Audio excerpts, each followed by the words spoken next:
Hello and welcome back to the YouTube channel of Friends House. Today we have latest cue card related to the speaking module.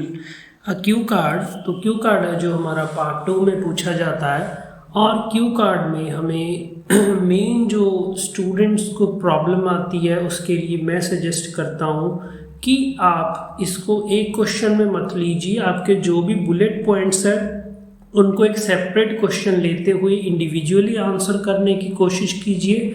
और दूसरी बात जो आपको ध्यान रखने की ज़रूरत है वो है कि आपको लेंथ बनानी है, आपको एक्सटेंडेड एक टॉक देना है, क्योंकि अगर आप एक्सटेंडेड टॉक नहीं दे पाएंगे तो उसका मतलब है कि आप स्कोर भी नहीं, डिज़ायर्ड बैंड स्कोर नहीं हासिल कर पाएंगे। तो उसके लिए आपको स्टोरी डालना बहुत ज़रूरी है। तो हम वही देखेंगे इस क्यू कार्ड में। आपका क्यू कार्ड है describe a useful skill that you learn from an elderly person. कोई ऐसी चीज़ जो आपने सीखी किसी एज्ड पर्सन से, एल्डरली पर्सन से, जो कि आपसे बड़े थे। तो बुलेट पॉइंट से व्हाट द स्किल इज, वो क्या आपने सीखा, who taught it to you, किसने आपको सिखाया, हाउ यू लर्नड इट, कैसे आपने सीखा, explain why the skill is useful to you, तो कैसे ये जो स्किल आपने सीखी वो आपके लिए फ़ायदेमंद हुई। Okay, now we have the model answer. हम मॉडल आंसर्स के साथ स्टार्ट करेंगे। I would like to talk about a valuable skill. देखिए यहाँ पे हमने क्वेश्चन में वोकैबुलरी के लेक्सिकल के स्कोर लेने के लिए हमने रिप्लेस किया जो आपको यूज़फुल बोला गया था, यूज़फुल की जगह हमने लगा दिया वैल्यूएबल। तो स्किल का स्किल रहने दिया। तो यहाँ पे हम फर्स्ट लाइन से शो कर रहे हैं कि हमें वोकैबुलरी आती है। तो I would like to talk about a valuable skill I learn from my grandmother who has always been a great source of wisdom and experience in my life। तो मैं यहाँ पे बात करने वाला हूँ ऐसी चीज़ की जो मैंने अपने दादी अम्मा से सीखी। तो यहाँ पे हमने पर्सन मेंशन कर दिया जो कि मेरे लिए सोर्स होता है, स्रोत की, उनसे मेरे को जो विस्डम, जो सियानप आती है, सूझबूझ आती है, और जो एक्सपीरियंस, उनके एक्सपीरियंस से मेरे को बहुत सीखने को मिला। तो आपकी पूरी लाइन बन गई। I would like to talk about a valuable skill I learn from my grandmother who has always been a great source of wisdom and experience in my life. मैं आपके ध्यान में ला दूँ कि अभी हम वोकैबुलरी को स्टडी कर रहे हैं, इसके बाद आपके 1/4 स्कोर प्रोनाउंसिएशन का होता है। तो मैं वीडियो के लास्ट में आपको कैसे आपको प्रोनाउंसिएशन का स्कोर लेना है और 1 गो में अपने क्यू कार्ड को डिलीवर करना है, तो उसके लिए आप वीडियो को एंड तक ज़रूर देखें। नेक्स्ट लाइन हम ले रहे हैं, the skill I learn from her is knitting. तो मैंने बता दिया कि वो क्या चीज़ मैंने सीखी, निटिंग। निटिंग होता है बुनना। My grandmother who is now in her late 70s। तो देखिए यहाँ पे हम जो भी लगा रहे हैं टॉपिक वोकैबुलरी है, ग्रैंड मदर को हमने थोड़ा एक्सप्लेन किया है कि उनकी जो एज है वो 75 प्लस है, क्योंकि लेट 70s का मतलब 78 79। Has been knitting for as long as I can remember. तो very important, as long as, इसके भी आपको वोकैबुलरी के स्कोर मिलेंगे, तो इसको आप बाय हार्ट कर सकते हैं।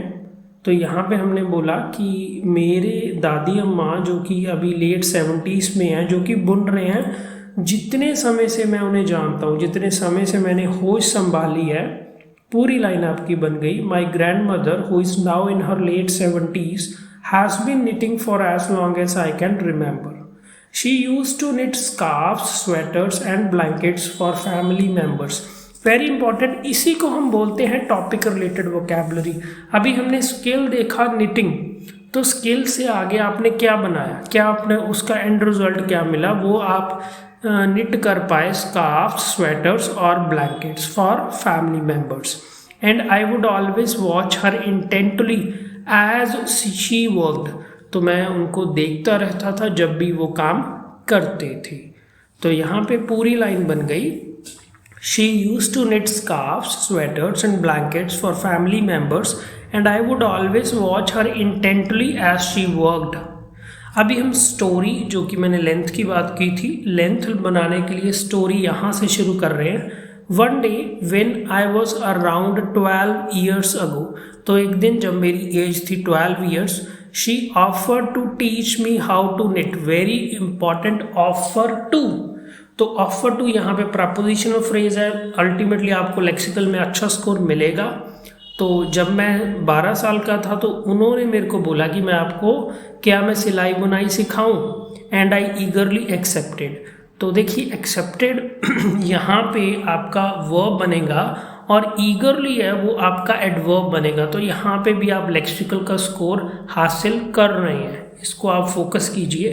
तो पूरी लाइन बन गई, one day when I was around 12 years old she offered to teach me how to knit and I eagerly accepted. Continue करेंगे। एट फर्स्ट, तो पहले तो I struggled a lot with the basic techniques.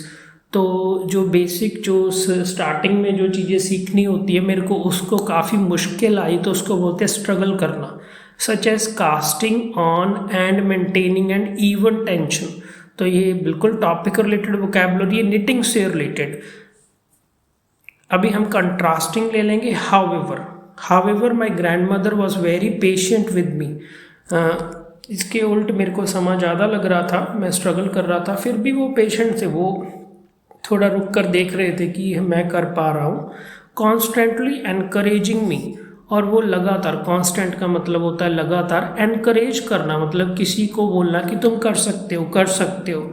And showing me different methods to improve, और वो अलग अलग methods मेरे को दिखा रहे थे कि कैसे मैं और बेहतर कर सकता हूँ या कर सकती हूँ। तो पूरी लाइन बन गई, however my grandmother was very patient with me, constantly encouraging me and showing me different methods to improve. Next line. She would often remind me that knitting is not just about creating something with your hands. तो वो तकरीबन ही मेरे को ये बात बताती थी, ये याद कराती थी, बात बताती थी कि ये जो सिलाई बुनाई है ये सिर्फ एक चीज़ को बनाना नहीं है, but also about enjoying the process and being mindful. तो ये एक प्रोसेस को इंजॉय करना होता है। तो पूरी लाइन बन गई, she would often remind me that knitting is not just about creating something with your hands but also about enjoying the process and being mindful. Next line, over time, तो जैसे जैसे समय बीतता गया तो हम उसको बोलते हैं over time. I became more skilled at knitting and even created my own small projects. तो समय बीतते बीतते मैं निटिंग में जो सिलाई बुनाई में और ज़्यादा मेरा हाथ टिक गया, स्किल्ड हो गया, और मैंने अपने छोटे प्रोजेक्ट बनाए, such as scarf and a pair of mittens. तो ये भी टॉपिक रिलेटेड वोकैबुलरी आपकी बन रही है। पूरी लाइन बन गई, over time I became more skilled at knitting and even created my own small projects such as scarves and a pair of mittens. What I learned from my grandmother went beyond the technical aspect of knitting. Very important. तो जो मैंने अपनी दादी अम्मा से सीखा वो technical aspect जो कि knitting का आप बोलते हैं कि इसकी टेक्निक है, उससे भी आगे चला गया। तो ये देखेंगे कैसे। She taught me the importance of patience, focus and persistence. तो मैंने सिर्फ निटिंग ही नहीं सीखी, मैंने उनसे सीखा कि पेशियंस की क्या वैल्यू है, फोकस ध्यान लगाना, परसिस्टेंस हम बोल सकते हैं कि कॉन्स्टेंटली किसी काम को करते रहना। तो next line, these qualities have helped me in many other areas of my life. तो ये जो खासियतें जो चीज़ें मेरे आई उसने मेरे को कई सारी ज़िंदगी के अलग अलग सफ़र में मेरे को हेल्प किया। वेदर इट्स स्टडिंग और टैकलिंग चैलेंजेस एट वर्क। तो चाहे वो स्टडी हो, टैकल का मतलब होता है कि जैसे हम बोलते हैं कि कोई चैलेंज आया उसको आपने हैंडल किया, उसमें कोई प्रॉब्लम आई आपने सॉल्व की, तो टैकल द प्रॉब्लम भी होता है और टैकल चैलेंजेस भी होता है। तो पूरी लाइन बन गई, These qualities have helped me in many other areas of my life, whether it's studying or tackling challenges at work. Continue करेंगे। In addition to the practical skills, very important। देखिए यहाँ पे हम जो एक आइट्रेशन ले रहे हैं, हम थोड़ा सा मोड ले रहे हैं, वो हम in addition to ले रहे हैं, हम सिंपली मोर ओवर नहीं बोल रहे। एक बढ़िया चीज़ है। पहले हमने जो बात की वो प्रैक्टिकल स्किल्स की बात कर रही है। अब नेक्स्ट पैराग्राफ हम ऊपर को रिलेट कर रहे हैं जो सीसी के स्कोर बनते हैं आपके राइटिंग में, वैसे ही। Knitting also became a way for me to bond with my grandmother. तो जो सिलाई बुनाई थी ये एक तरीका बन गया कि जैसे मैं अपनी दादी मम्मा के साथ एक अच्छा एक बढ़िया एक लवेबल बॉन्ड बना सका. तो पूरी लाइन बन गई. In addition to the practical skills knitting also became a way for me to bond with my grandmother. We would spend hours chatting while she knitted. तो हम कई घंटे बातें करते रहते थे जब वो सिलाई बुनाई करती थी.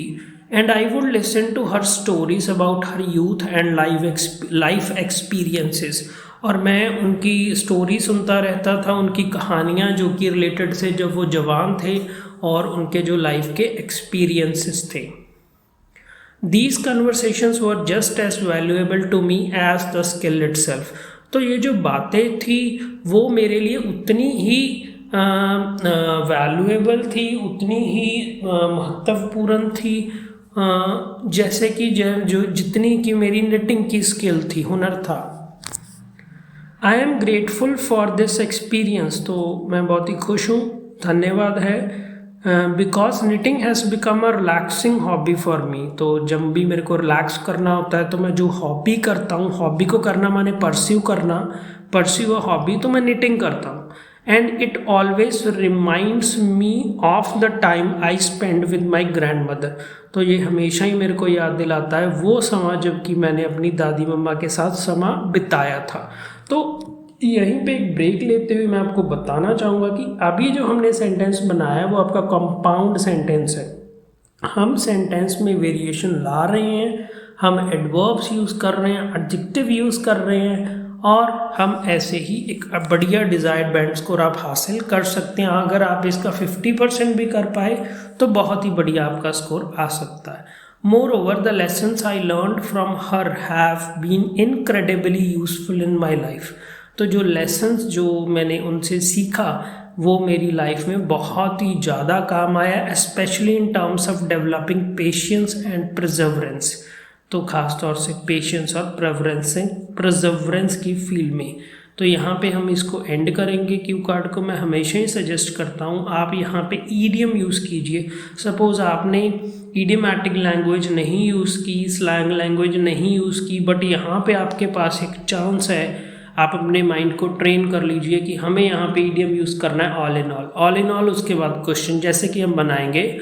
All in all it was a useful skill that I learn from an elderly person. अभी हम पूरे क्यू कार्ड को वन गो में ले लेंगे जैसे आपको स्पीकिंग के एग्जाम में डिलीवर करना है. क्वेश्चन है, describe a useful skill that you learn from an elderly person. You should say what the skill is, who taught it to you, how you learned it, and explain why this skill is useful to you. Model answer. I would like to talk about a valuable skill I learned from my grandmother, who has always been a great source of wisdom and experience in my life. The skill I learned from her is knitting. My grandmother, who is now in her late 70s, has been knitting for as long as I can remember. She used to knit scarves, sweaters, and blankets for family members, and I would always watch her intently as she worked. One day, when I was around 12 years old, she offered to teach me how to knit, and I eagerly accepted. At first, I struggled a lot with the basic techniques such as casting on and maintaining an even tension. However, my grandmother was very patient with me, constantly encouraging me and showing me different methods to improve. She would often remind me that knitting is not just about creating something with your hands, but also about enjoying the process and being mindful. Over time, I became more skilled at knitting and even created my own small projects, such as scarf and a pair of mittens. What I learned from my grandmother went beyond the technical aspect of knitting. She taught me the importance of patience, focus, and persistence. These qualities have helped me in many other areas of my life, whether it's studying or tackling challenges at work. In addition to the practical skills, knitting also became a way for me to bond with my grandmother. We would spend hours chatting while she knitted, and I would listen to her stories about her youth and life experiences. These conversations were just as valuable to me as the skill itself. I am grateful for this experience because knitting has become a relaxing hobby for me and it always reminds me of the time I spent with my grandmother. Moreover, the lessons I learned from her have been incredibly useful in my life, especially in terms of developing patience and perseverance. All in all, it was a useful skill that I learned from an elderly person. Okay, this was the model answer to the latest cue card. Don't forget to like, subscribe, and share, friends. All.